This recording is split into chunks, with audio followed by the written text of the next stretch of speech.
জুয়া খেলতে গিয়ে নিখোঁজের 2 দিন পর গাইবান্ধা ফুলছড়ির যমুনা নদী থেকে 2 ব্যক্তির মরদেহ উদ্ধার।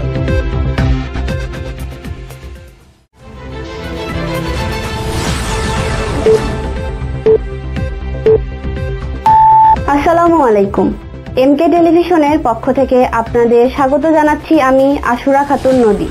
শুরুতেই শুনলেন সংবাদ শিরোনাম, এখন ডেস্ক থেকে বিস্তারিত।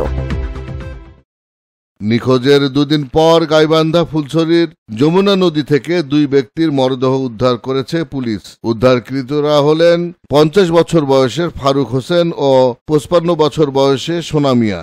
28 জুন শুক্রবার সকাল 11টার দিকে উপজেলার পুরান ফুলছড়ির গাজারিয়া ইউনিয়নের যমুনা নদীর কলোনার চর ও বাইনকার চর থেকে পানিতে ভাসমান অবস্থায় তাদের মরদেহ উদ্ধার করেছে পুলিশ।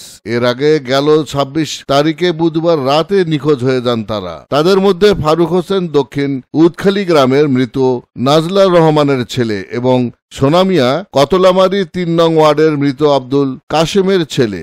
স্থানীয়রা জানান, গেল বুধবার রাতে উপজেলা কালীর ক্যাশ নামের চরে জুয়া খেলতে গিয়ে নিখোঁজ হয় ফারুক ও সোনা মিয়া। পরে অনেক খোঁজাখুঁজির এক পর্যায়ে শুক্রবার সকালে তাদের মরদেহ পানিতে ভাসতে দেখে পুলিশে খবর দেয় স্থানীয়রা। মরদেহ উদ্ধার বিষয়টি নিশ্চিত করেছেন ফুলছড়ি থানার ভারপ্রাপ্ত কর্মকর্তা ওসি তদন্ত সাইদুর রহমান। তিনি বলেন, শুক্রবার সকালে স্থানীয়দের খবরে গাজারিয়া ইউনিয়নের যমুনা নদীর গলনার চর ও বাইনকার চর এলাকা হতে নদীতে ভাসমান অবস্থায় নিখোঁজ ফারুক ও সোনা মিয়া নামের 2 ব্যক্তির মরদেহ উদ্ধার করা হয়। তারা জুয়া খেলার সাথে সম্পৃক্ত ছিল।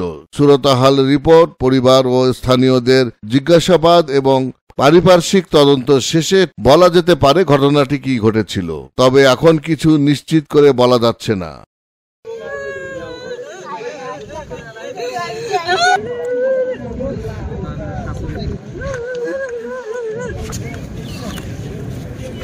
Iftekhar, news desk, MK television. শেষ করছি এমকে টেলিভিশনের সংবাদ। এতক্ষণ সাথে থাকার জন্য সবাইকে অসংখ্য ধন্যবাদ।